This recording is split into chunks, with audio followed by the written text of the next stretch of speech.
Hey everybody, welcome back to Golden Dragon Honey. I'm Chris, your beekeeper. It's been a little less than a week since the installation. Thanks for joining us, everybody. As you saw from the videos, it was a busy bee yard for a day or two. They've settled in, kind of gotten back to life as usual, as it's going to be for a little while. And even though it's a little less than a week since the installation, we got some rain and overcast weather coming in the next couple of days while I'm off from work. So we're going to have to get in there and see what's going on. My hope is I left them with some food, specifically some 1-to-1 sugar syrup, 1 cup of water to 1 cup of sugar. That should be stimulating their wax glands because it's their carbohydrate source. That should be causing them to sort of start filling out those empty frames that I left in there. And what I'm hoping to see is the general rule of thumb, 80% of the frames in a box are drawn out. Then we add some space, right? We don't want them to get congested and decide it's time to kick rocks. I'm going to make sure that the queen is expanding her laying area. And going to make sure that they're continuing to take in that food, that they don't need more pollen source, and that they haven't gone through all of the sugar syrup that I put on there and need some more. All right, let's get out in the yard and check it out.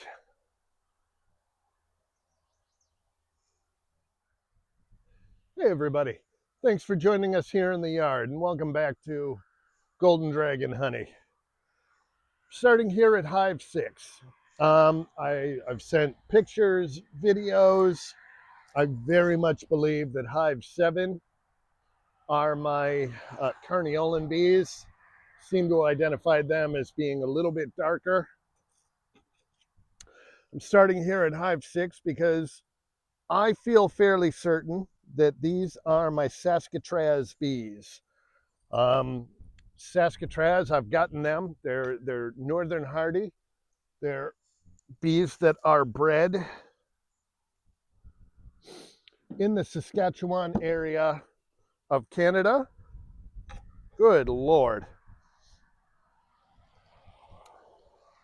They're building up out of that impulse when they've got a carbohydrate source, that sort of spurs forward their wax gland is on full display here. My good friend Matt, I have been promising him some fresh and flexible beeswax. Sir, this one's going to be for you.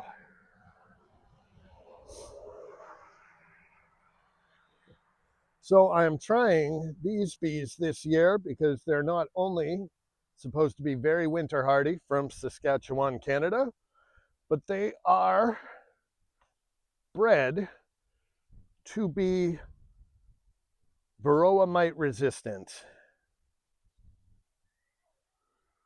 Oh, we are looking wonderful here under the top. They have a reputation for being more mite resistant. They also have a reputation for being a little spicy. I've got my veil just off video. Ooh, they are creating a great deal of wax. And if that is translating to the frames as well, we are in all likelihood going to add a box on here. And that's our goal, right? We put in 5 frames into 8 frame equipment, and our hope is that they are going to quickly grow into that equipment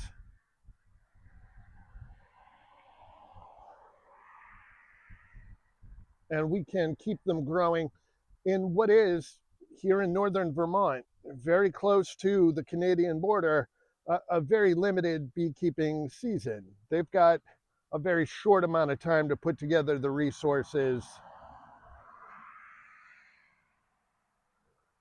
that they're going to need to get through. Yeah, well, my experience this past year was a very harsh northern winter. You can see they are taking that pollen patty, they are unwrapping that.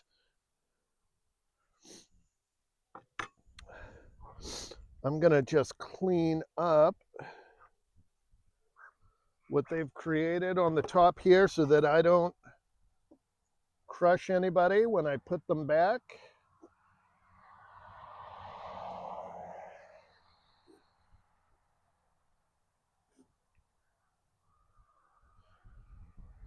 Now, I probably shouldn't say anything until I'm done in the hive here, but as is the case with most bees that I hear labeled as spicy, I did an entire installation and I did not get stung. It's a little overcast and a little breezy here, and maybe I've just been lucky so far, but so far my experience, not too bad. I have tended to find that once I learned that bees in general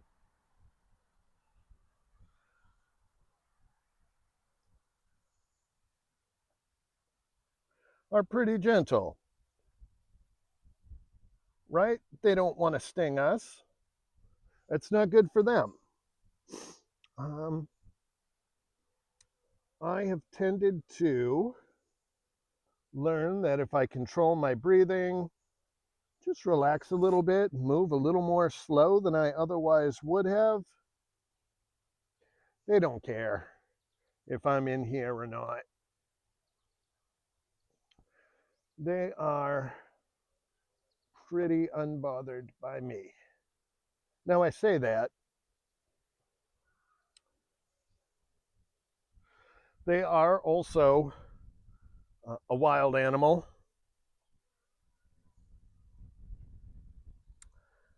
and I highly suggest, if and when you're working with bees, you take whatever precaution you feel like you need to be safe, right? I mentioned I typically feel pretty safe working with bees. I got a veil right there.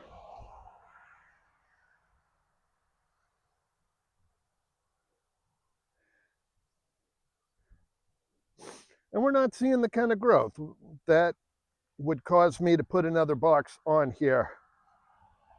I am going to go one frame more towards the middle here. Gonna cut out a little bit of wax that they've made since the installation so that I don't ruin a frame of brood and set them back. Right, the queen should be in there. She should be plugging away, building up a population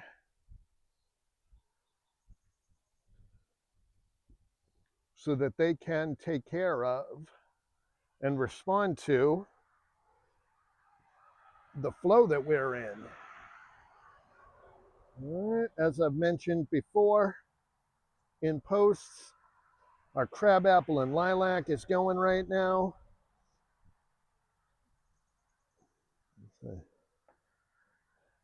And somebody who's lived here their whole lives was just saying this year has felt kind of exceptional for the apple and crabapple that's been going off. I have said it's no doobie farm around here, but is it not?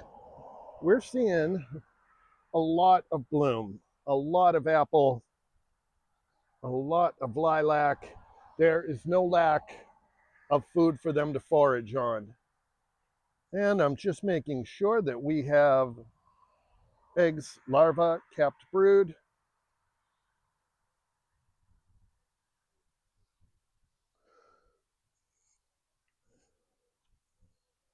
Would have loved to have seen my queen,